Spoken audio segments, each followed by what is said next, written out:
본문의 말씀을 보면서 먼저 본문의 내용을 한번 요약해 드리도록 합니다. 40절 41절 같이 읽겠습니다. 시작. 또 너를 고발하여 속옷을 같이 읽으면 안 되죠.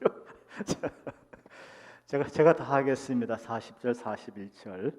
또 너를 고발하여 속옷을 가지고자 하는 자에게 겉옷까지도 가지게 하며 또 누구든지 너를 억지로 오리를 가게 하거든 그 사람과 심리를 동행하고, 예수님께서 친히 하시는 말씀인데, 고발해서 40절 41절은 억지로, 그러니까 강제적으로 속옷을 가지는 자에게 겉옷을 내주고, 오리 1.5kg를 가고자 하는 자에게 3kg를 같이 동행해주고, 자발적으로 그런 얘기입니다. 억지로 하는데 나는 자발적으로 그걸 해주는 거죠. 자, 42절 내게 구하는 자에게 주며 내게 꾸고자 하는 자에게 거절하지 말라. 43절에서 45절까지는 또 내 이웃을 사랑하고 내 원수를 미워하라 했다는 것을 너희가 들었으나, 이건 랍비들의 교훈입니다. 44절 나는 너희에게 이르노니 너희 원수를 사랑하며 너희를 박해하는 자를 위하여 기도하라. 너희 원수를 사랑하고 박해하는 자를 위해서 기도하라. 45절 이같이 한즉 하늘에 계신 너희 아버지의 아들이 되리니 그래야 그 사람이 참된 그리스도인이라고 하는 것입니다. 이는 하나님이 그 해를 악인과 선인에게 비추시며 비를 의로운 자와 불의한 자에게 내려주심이라. 하나님께서 해를 비추시는데 악인은 비치지 않고 선인만 비춰주는 것이 아니고 악인과 선인에게 다 비춰주는, 하나님의 사랑은 차별이 없다고 하는 것입니다.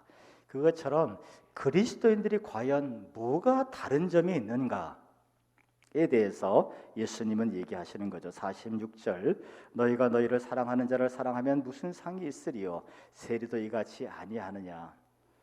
세상 사람들과 다른 것이 없다는 거죠. 47절 또 너희가 너희 형제에게만 무난하면 남보다 더하는, 뭐가 다른 점이 있냐는 거예요. 이방인들도 그렇게 하고 세리들도 그렇게 하고 이방인들도 다 그렇게 한다는 거예요. 그리스도인들은 과연 똑같은 상황 속에서 과연 무엇이 다른 점이 있느냐. 48절 그러므로 하늘에 계신 너희 아버지의 온전하심과 같이 너희도 온전하라. 그리스도인은 하나님이 온전한 것처럼 온전해야 되는데, 여기서 온전은 텔레이오스라고 하는 단어는 목적이 일치한다. 하나님 사랑, 사람 사랑, 하나님을 사랑하고 이웃을 사랑하라. 이게 하나님의 온전한 사랑입니다. 그래서 오늘 전체 내용에 다시 한번 정리한다면, 과연 불신자와 그리스도인이 뭐가 다른가에 대해서 예수님이 말씀하시면서, 남들이 나에게 억지를 부릴 때 불신자들은 그들과 싸우지만, 남들이 나에게 억지를 부릴 때 그리스도인은 그럼에도 불구하고 다른 점이 있다면 아가페를 실천한다는 거예요. 하나님의 사랑을 실천한답니다. 본문에서는 기도와 사랑의 수고를 얘기하고 있어요. 기도와 사랑, 남들은 강제로 나에게 뭘 어떻게 하려고 하고 억지로 뭘 어떻게 하려고 할 때 불신자들은 싸우지만, 그리스도인들이 다른 점이 있다면 하나님의 아가페를 그럴 때 온전히 실행한다는 겁니다. 오늘 본문의 핵심 단어는 억지로 한다. 그리고 그에 대처해서 그리스도인들은 아가페, 사랑의 기도와 사랑의 수고로 대응한다. 이것이 핵심 내용입니다. 지금 코로나19가 유행 가운데 있는데, 코로나19 앞에서 그리스도인들은 불신자들과 무엇이 달라야 되는가? 오늘 예수님의 친히 하신 말씀을 통해서 그 답을 찾았으면 좋겠습니다. 자, 중요한 단어가 뭐라고요? 첫 번째 억지로, 두 번째는 하나님의 온전한 사랑, 가로 열고 사랑의 기도, 점 찍고 사랑의 수고, 가로 닫고. 이게 오늘 설교의 핵심이고 본문의 내용입니다. 자, 먼저 억지로, 다른 사람들에게 억지로 할 때라고 하는 단어를 살펴보겠습니다. 속옷을 억지로 송사를 해서 달려고 할 때 겉옷까지 주고, 억지로 1.5km, 당시에 로마 군인들이 가다가 짐이 무거우면 민간인들을 징발해서 법적으로 지울 수 있는 길이 1.5km랍니다. 로마법에 정해져 있어요. 그러니까 민간인들을 징발해서 짐을 지우고 가게 하는데, 1.5km가 아니라 3km도 같이 동행해줘라, 자발적으로 동행해줘라, 이런 얘기를 예수님께서 하고 계신 겁니다. 고발을 해서 하려고 하고 억지로 하는데 그것을 자발적으로 도와주라, 이렇게 말씀하시죠. 지금 이 시대가 이 말씀이 그대로 적용되는 때가 아닌가, 이렇게 생각합니다. 정부에서는 코로나 때문에 예배를 모이지 말 것을 권고하고, 저도 시도 때도 없이 문자가 옵니다. 예배 드리지 마세요. 오늘 아침에 또 시청에서 전화가 왔습니다. 그래서 우리는 교회를 예배를 이원화시켜서 가정에서도 충분히 드리고, 또 중진들과 꼭 필요하신 분들은 교회에서 예배 드릴 수 있도록 철저하게 방역하고, 교회 안에서도 서로 거리를 두면서 조심하면서 드리고 있습니다. 그러니까 여러분, 이 코로나19가 지나가기 전까지 예배 수칙, 조용히 왔다, 조용히 간다. 홍 장로님 이렇게 하셨고, 최현 장로님 이렇게, 최금덕 집사님 이렇게 하셨고, 두 분 하셨습니다. 못 본 빠진 사람이 있을 수도 있어요. 어쨌든 우리가 경각심을 가질 것, 예배는 드려야 되지만 조용히 왔다, 조용히 간다, 이 안전 수칙은 잘 지켜주시고, 또 세상 사람들한테 시비거리를 주지 않는 저와 여러분 되었으면 좋겠습니다. 어쨌든 정부에서는 예배 드리지 않을 것을 권고하고, 꼭 마치 매스컴을 가만히 이 뉴스를 보다 보면은 예배가 무슨 바이러스의 온상처럼 자꾸 사람들한테 각인을 시켜줘요. 어떤 분들은 예배에 대한, 믿지 않는 분들은 혐오감까지 표현하고 있는 것을 좀 지나치죠. 과도합니다. 요즘 유행하는 팩트 체크를 해보면은 대한민국의 교회 수가 6만여 개가 됩니다. 문제가 된 교회는 몇 군데 안 되잖아요. 그렇게 되는 확률상으로는 굉장히 미비한데, 저는 정부에서 조금 더 지혜롭게, 물론 정부에서도 내가 보니까 좀 당황하신 것 같아요. 웃는지 안 웃는지 알 수가 없네. 좀 당황하신 것 같아요. 이렇게 교회를 대할 때는 이렇게 하면 안 됩니다. 사실 교회가 더 퍼지겠어요? 다른 곳에 더, 청년들 요즘 보면은 우리 교회 청년들은 아니겠지만 클럽에 가서 지금 밀착하고, 다른 건 말할 거 없죠. 교회에서만 옮겨지는 게 아니거든요. 그렇다면 정부에서는 권고할 때 다른 곳은 생업의 현장이니까 참 어떻게 할 수가 없고, 교회는 그래도 신앙하는 곳이니까 이 국가적인 어려움에 좀 도와주시면 어떻겠습니까? 하면 교회들이 정말 너도 나도 할 거 없이 발걷어 붙이고 나설 거예요. 근데 자꾸 압력을 주니까 여기에 좀 어려움들이 생기고 반발심도 생기죠. 억지로 밀어붙이니까 그런 일이 좀 생기는 것 같습니다. 여러분, 교회에 있어서 예배라고 하는 것이 얼마나 중요합니까? 수가성 여인이 구원을 받고서 제일 먼저 예수님께 그걸 물어봐요. 예배 어떻게 드려요? 구원받은 사람들에게, 그리스도인들에게 가장 중요한 게 어떤 면에서는 예배입니다. 그 교회가 예배를 인터넷으로 드리고 이걸 결심하려면 눌러서 되는 게 아니고 협조를 구해야 돼요. 교회가 무슨 바이러스의 온상인 것처럼 이렇게 매스컴이 몰고 가면 안 되고, 모두가 다 위험한 상태인데 교회가 나서서 협력을 좀 해주세요. 그러면 훨씬 더 많은 교회가 협력을 했을 겁니다. 그런데 정책 당국자가 제가 볼 때는 좀 당황하신 것 같아요. 어쨌든 그랬든 어쨌든 교회에서도 정부 시책에 호응을 해야 되고 적극적으로 방향에 동참해야 될 줄로 어쨌든 믿습니다. 이것도 힘들고 아멘도 힘드시면 이거라도 해주세요. 반응을 할 수가 없으니. 지난주부터 저희 교회에서는 인터넷 예배도 같이 하면서 이원화시켜서 상당히 많은 분들이 주로 가정에서 인터넷으로 예배를 드리고, 또 아이들이 있는 집들도 그렇고 일부는 교회에서 드리기도 하고 이원화해서 예배를 드리고 있습니다. 사실 엄밀히 얘기해서 인터넷 예배는 정상적인 예배가 될 수는 없습니다. 저 역시 인터넷 예배가 정상적이지 않다고 오랜 전부터 생각했던 사람입니다.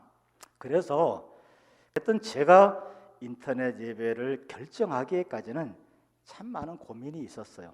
진짜 많이 고민했습니다. 그런데 지난번에도 말씀드렸지만 그 고민 가운데, 기도 가운데 제가 받은 답은 고린도 후서의 바울 사도가 신앙의 가장 정상적인 태도를 얘기하면서, 또 바울 사도가 축복받은 비결 중에 하나를 얘기하면서 약할 때 강하다. 그리스도인들은 자기를 자랑질하면은 그건 그리스도인으로서 어린 애기고, 정말 성숙한 그리스도인은 자기의 약한 것들을 얘기하고 겸손한 언어 습관을 가지는 것이 정상적이고, 그래서 자기가 하나님께 많은 복을 받았다고 바울 사도는 확신하고 그렇게 얘기하고 있습니다. 그런데도 불구하고 자기가 분명히 확신하고 경험한 그 일에 있음에도 불구하고 고린도후서 11장 22절 이후에 보면은 자기 자신이 바리새인 중에 바리새인이고 로마 시민권자이고 신분이 높고 학벌이 많고 믿음의 수고와 고난이 많고 본인의 사역에 대해서 무지무지하게 자랑하고 강한 것을 자랑하는 모습을 또한 보여주고 있어요. 저는 목사 입장에서 바울 사도가 그 얘기를 할 때 얼마나 막 땀이 삐질삐질 났을까, 얼마나 막 힘들었을까. 본인 스타일이 아니거든요. 이거는 고린도 교회에서 고린도 교인들을 미혹하던 거짓 사도들이 하는 그런 언어 태도거든요. 근데 문제는 바울 사도가 어떻게 하든지 고린도 교회 교인들을 사랑하고 도와주려고 하는데, 이상하게 고린도 교인들은 거짓 사도들이 자기 자랑질하고 막 과시하고, 사람들이 그렇잖아요. 막 그런 얘기 들으면 괜히 마음도 같이 흥분되고 뭐가 될 것 같잖아요. 그런 화법에 말려 들어가 가지고 귀가 솔깃하고 훅 가버렸단 말이에요. 고린도 교회의 교인들을 좀 더 확실하게 이해시키고 그들을 도와주기 위해서 바울 사도는 자기 자신의 신앙의 자세, 신앙의 확신, 경험, 축복의 비결, 정말 믿음 안에서 확신했던 그리스도인의 자세를 잠시 내려놓고 고린도 교회 교인들을 이해시키기 위해서 그 나쁜 놈들, 거짓 사도들, 그들의 방식에 고린도 교회 교인들이 귀를 여니까, 마음을 여니까 그들의 방법으로 고린도 교인들한테 얘기하는 것이 나는 바리새인 중에 바리새인이고 히브리인 중에 히브리인이고 로마 시민권자고 40에 하나만 감한 매를 몇 대 맞고, 이런 표현을 쓴 거죠. 어떻게 보면 자기의 신앙적인 확신조차도 내려놓는, 그래서 고린도 교회 교인들의 한 영혼이라도 더 돌이키기 원했던 바울 사도의 이 모습이 아가페예요. 어떤 사람은 옳다고 생각하면 죽기로 그 길만 가요. 옳은 거죠. 하지만 영혼을 다친다면 그것은 아가페가 아닙니다. 이 바울 사도의 모습이 제게 답이 되었습니다. 그래서 인터넷 예배가 정상적이지 않다고 생각하지만 지금 이런 여러 가지 문제 때문에 처음부터 저희 교회가 그런 얘기했잖아요. 요즘 이제 와서 사회적인 거리 두기를 얘기하지만 저희는 벌써 3, 4주 전부터 나도 걸리고 누구도 걸려요? 나도 걸리고 나도 걸려. 나도 걸리고 남도 걸린 것처럼 생각하고 대처하세요. 이게 요즘 얘기하는 사회적 거리두기입니다. 이미 그 부분을 제가 알고 있기 때문에 인터넷 방송을 해야겠다. 지금 정부에서 의료진이 아무리 들고 뛰어도 못 막습니다. 이건 이제는 개개인이 거리를 두는 수밖에 없어요. 그렇지 않으면 확산을 막을 수가 없습니다. 그래서 그런 부분들을 다 생각하고, 또 가정에서 믿지 않는 부분들이 또 염려하고, 가정 안에서 갈등이 여러 가지 문제들을 다 고려해서 나 정말 원치 않아 인터넷 방송. 하지만 이런 상황에서는 모든 것을 종합해 볼 때 인터넷 방송을 하는 것이 맞다. 제 신념을 내려놓고 인터넷 방송을 시작하게 됐다는 사실을 기억해 주시고요. 그럼에도 불구하고 또 한쪽에서는 철저하게 방역하고 준비해서 예배당에서도 그래도 예배를 드릴 수 있도록 한 것, 이 상황이 한두 주로 끝날 거라고 저는 생각을 하지 않았습니다. 그랬다면 인터넷 방송 한두 주 하고 말 텐데요. 혹 그 당시에는 가능성이죠. 장기적으로 갔을 때 어떻게 할 것인가. 인터넷 방송만 계속 하다가는 정말 교회에 어려움이 생길 수 있습니다. 신앙에 어려움이 생길 수 있습니다. 그래서 이원화시켜서 진행하고 이렇게 쭉 진행하면은 저희 교회와 또 교인들의 신앙에 큰 문제가 없이 이 어려운 시대를 잘 극복할 수 있게 될 줄로 저는 믿습니다. 자, 저희 교회는 그렇게 지난주부터 이원화돼서 예배를 드리고 있습니다. 교회와 가정에서. 근데 지난주에 보니까 목회자들 사이에서 이제 예배 방식에 대해서 찬반 논란이 계속됩니다. 인터넷 예배를 드리면 된다, 안 된다, 예배당에서만 드려야 된다, 찬반 낭론이 계속 되길래 솔직히 저는 답답했어요. 막 화가 났습니다. 왜? 이미 지난주에 예배를 드렸잖아요. 인터넷 방송으로 드신 분도 있고 교회에서 드린 분도 있고 이원화에서 드린 분도 있고 이미 다 드렸잖아요. 지금 여러분 시간대라는 게 굉장히 중요합니다. 예배를 어떻게 드릴 건가는 지난주에 이미 그 시간대가 지나갔어요. 다 교회마다 실행을 했잖아요. 그런데 지난주부터의 시간대는 예배를 어떻게 드릴까에 대한 그 찬반이 있는 게 아니고 지난주부터의 시간대는 이제 교회는 모든 게 다 정리가 되고 두려워하는 이웃들을 향해서 교회가 과연 어떤 빛과 소금의 역할을 감당할 것인가, 그 시간대예요. 저희 교회는 지난주부터 그 시간대를 살고 있는 겁니다. 교회가 어떻게 지역사회를 도울 수 있을까, 그 시간대를 살고 있고요. 화도 지역에도 회장 총무 얘기하고 남양주도 총무한테 다 사무총장한테 얘기해서 교회들마다 이거 좀 하자, 어려운 거 아니지 않냐라고 계속 홍보를 지금 하고 있고 화도 지역에서는 지금 적극적으로 움직여줘서 감사하게 좀 생각을 하고 있습니다.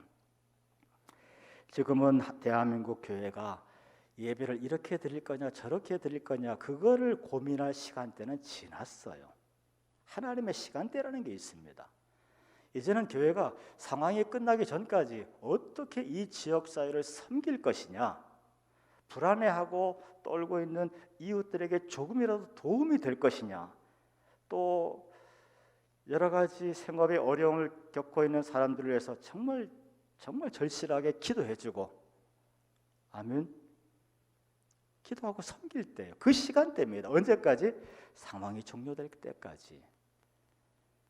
코로나19 앞에서 그리스도인들은 뭐가 다른가? 오늘 이 말씀을 통해서 답을 찾으시기를 바라겠습니다.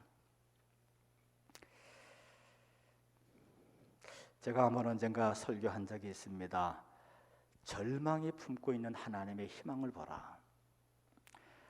여러분 정말 믿음의 사람으로서 이런 경험들이 좀 있으면 좋겠어요. 코로나19 얘기할 때마다 그 단어를 올릴 때마다 사람들의 눈이 다 어두워져요. 절망이죠. 뭘 어떻게 할 수가 없죠. 항공사들도 다 문 닫게 생겼고 자영업자 말할 거 없고 전부 어려운 시간들을 겪고 있습니다. 정말 기도해 줘야 돼요. 정말 절실하게 믿는 사람들의 기도가 필요할 때입니다. 절망이 품고 있는 하나님의 희망. 그런데 그리스도인들의 축복이 뭐냐? 정말 절망인데 기도하면 정말 고민하고 기도하고 생각하고 기도하고 야곱이 약복강에서 정말 씨름을 했다고 하는데 그 씨름이라고 하는 표현이 맞아요. 계속 고민하고 기도하고 하나님께 매달리고 고민하고 기도하고 정말 씨름하는 자세로 하면 절망 속에서 하나님이 숨겨놓은 그 희망, 절망이 품고 있는 희망을 보는 자가 될 줄로 믿습니다. 이게 그리스도인들의 축복이에요. 저는 이번에 절망이 품고 있는 하나님의 희망을 보았어요. 교회의 부분들을 다 정리하고 나니까 정말 이 코로나19는 한국 교회에게 다시 찾아오기 힘든 놀라운 기회가 되겠구나. 이럴 때 한국교회가 앞장서서 국가와 협력을 해주고, 한국교회가 앞장서서 지역사회의 방역에 나서주고, 앞장서서 지역 주민들을 보호하는 자세를 보인다. 뭘 얼마나 많이 하겠어요. 최소한 그런 마음으로 기도해주고, 그런 작은 믿음의 표현이라도, 사랑의 수고라도 한다면 한국교회에 대한 이미지는 하루 코로나19가 끝날 때 완전히 바뀌어 있을 겁니다. 왜 이걸 못 보냐 이거예요. 절망이 품고 있는 희망을 봐야 돼요. 하나님의 놀라운 기회입니다. 다른 사람은 다 절망이라고 생각. 여러분, 이건 목회적인 입장에서 제가 얘기하는 부분이지만, 여러분도 여러분의 개인의 입장에서 이런 절망적인 상황에서 하나님이 품고 있는 희망을 꼭 기도의 씨름을 하면서 찾아내시기를 축원하겠습니다. 하나님은 우리에게 절망을 줄 때 희망을 같이 주십니다. 발견한 자는 합력해서 선을 이룰 줄로 믿습니다. 자, 코로나19 상황 가운데 무엇이 다른가? 정부가 억지로 예배를 드리지 말라, 여기에 밀려서 하는 것이 아니고, 속옷을 달라 하면 겉옷을 주고, 1.5kg 가자 그러면 3kg 가고, 교회가 하나님 앞에서 그렇게 하기로 선택했기 때문에 앞장서서 자발적으로 하는 모습, 억지로 밀려서가 아니고 하나님 앞에서 선택했기 때문에 자발적으로 앞장서서 하는 모습, 이게 그리스도인이 이 상황 속에서 다른 모습으로 증명돼야 될 줄로 믿습니다. 두 번째로는 아가페죠. 사랑의 기도와 사랑의 수고입니다. 본문에 잠깐 말씀드렸습니다마는 48절, 온전하다고 하는 것은 텔레이오스, 헬라어인데요, 목적에 일치한다. 하나님은 사랑이십니다. 하나님의 목적은 사랑이에요. 온전한 사랑입니다. 그러니까 사랑하는 사람만 사랑하는 것, 세리도 하고 이방인도 해요. 그리스도인들은 원수를 위해서 기도해주고 원수를 위해서 사랑의 수고를 하는 것, 이것이 다르다. 그것이 그리스도인이라, 이렇게 예수님께서 말씀을 하시는 거죠. 오늘 본문을 통해서 예수님께서 계속 우리에게 묻습니다. 이 코로나19 사태 가운데 그리스도인들은 무엇이 다른가? 44절에 해를 의인과 악인에게 하나님은 차별 없이 비추신다고 하셨어요. 차별 없는 사랑이죠. 그리스도인들은 무엇이 다른가? 이 고난의 시기에 하나님의 아가페의 사랑을 기도와 사랑의 수고로 표현하는 것이 다를 줄 믿습니다. 이만희 씨가 미안하다고 그러면서 100 몇십억, 현찰 20억, 놀라지도 않네. 요즘 봐도 뭐 몇 조씩 나오니까 현찰로 이렇게 냈는데 그거를 받겠다는 데가 현재까지는 없는 것 같아요. 왜? 120억의 돈이 진실한 사랑이 아닌 거죠. 뭔가 차별 없는 사랑이 아니고 뭔가 좀 이유가 있는 헌신인 거죠. 받겠다는 데가 없습니다. 가짜 사랑이죠. 정말 이번 기회에 어려울 때 우리가 서로를 돌아보고 사랑했으면 좋겠습니다. 이번 기회에 목현이를 좀 더 마음에 품고 사랑했으면 좋겠습니다. 여러분이 있는 그 지역을 이번 기회에 더 많이, 저는 그렇게 하나님 앞에 응답을 받았어요. 그리고 거기서는 희망을 보았습니다. 지난주에 어떤 목사님, 김 목사님, 이름은 밝히지 않겠습니다, 얘기하는데 그분이 탄식을 하는 거예요. 세상에 신천지가 33만 명이 돼? 나는 교인이 지금까지 20년 목회에서도 33명밖에 없는데, 하면서 막 한탄을 하시면서 막 자기가 너무 부족한 것처럼 이렇게 말씀하시는 거예요. 그래서 목사님, 그거 아니에요. 목사님도 거짓말할지 모르잖아요. 목사님도 거짓말할 수 있으면 아마 44만 명 모았을걸요. 신천지 전도법 중에 그런 게 있답니다. 어떤 뭐 꿈을 좋아하고 뭐 예언 이런 거 좋아하는 사람이 있으면 딱 가서 그렇게 얘기하는데, 오늘 내가 꿈을 꿨는데 집사님 교통사고를 조심해야 될 것 같아. 그런데 이 사람이 길을 가는데 진짜 교통사고가 났어. 누가 들이받았게?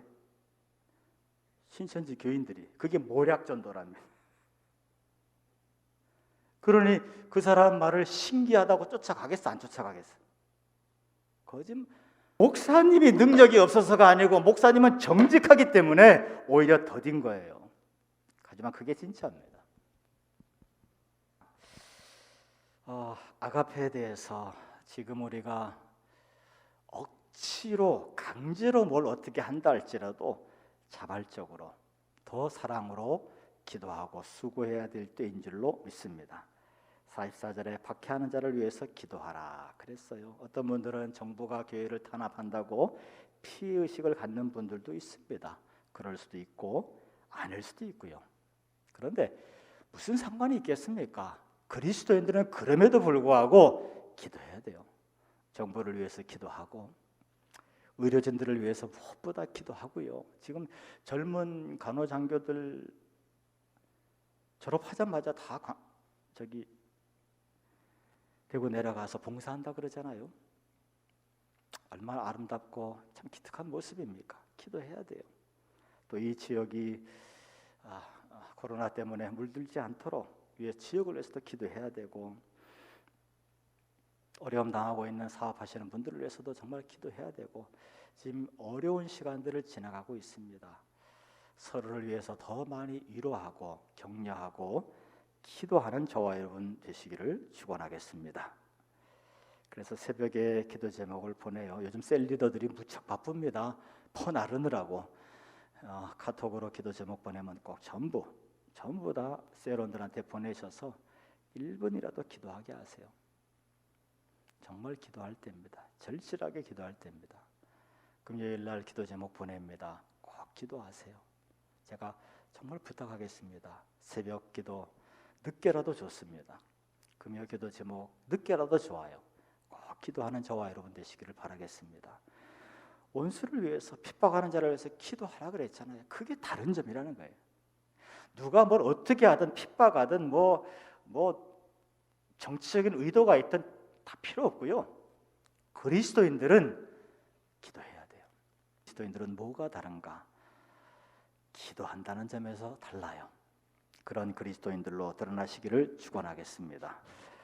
두 번째로는 아가페, 사랑의 수고입니다. 두려워하는 지역사회를 섬겨야 됩니다. 지난주 내에 방역하고 또 전도팀들 살균 스프레이 나눠주기도 하고, 처음에는 사람들이 쭈삣쭈삣거리고 뭔지 몰라서 안 받으려고 하다가 이제는 방역 신청도 많이 들어오고 스프레이도 기다렸다 받아가기도 하고, 현재 한 3,000개는 준비하고 있습니다. 3월 달까지는 나눠줄 수 있는 분량이고요. 또 계속 스프레이 살균제 리필하는 것도 또 우리 교인들은 항상 로비에 준비되어 있으니까 자유롭게 가져가시면 되고요. 본인도 사용하시고 남도 뿌려주시고. 아멘. 네, 버스 손잡이도 뿌려주시고. 그럼 지역 방역도 될 거 아니에요.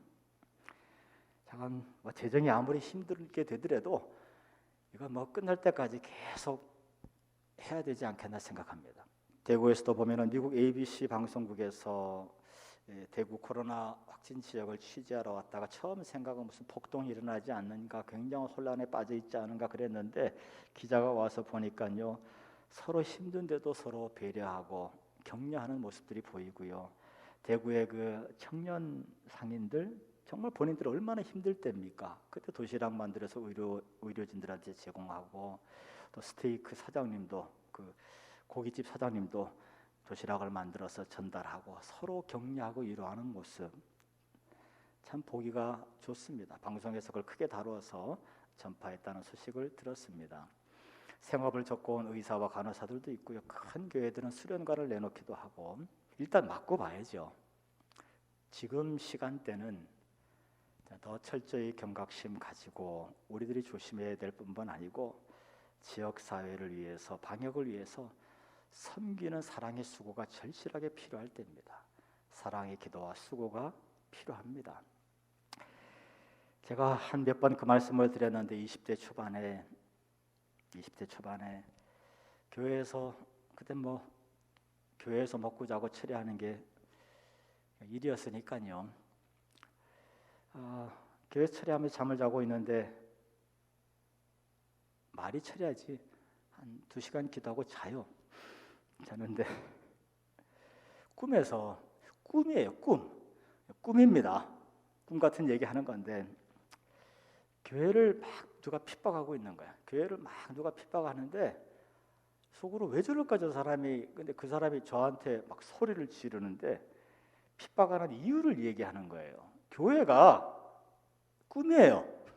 꿈속에서. 근데 지금도 안 잊어버려. 20대 초반에 들은 꿈인데 왜 교회를 핍박하는가 하고 그 사람을 바라보니까 나를 향해서 그 사람이 하는 말이 교회가 우리한테 해준 게 뭐냐. 그 소리가 지금도 들려요. 교회가 언제 세상의 빛이었고 교회가 언제 세상의 소금이었냐. 그때 자다가 막 놀라서 벌떡 일어났습니다.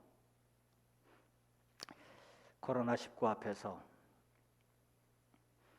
예수님 우리가 무엇이 다른가를 물어보고 계세요.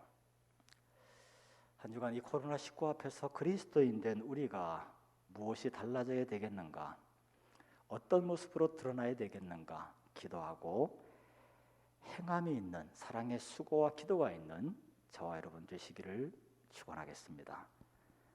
주신 말 예수님께서 너희는 무엇이 다르냐 라고 물어보십니다. 거기에 답할 수 있는 우리들의 모습이 되게 하옵소서. 예수님의 이름으로 기도합니다. 일어나셔서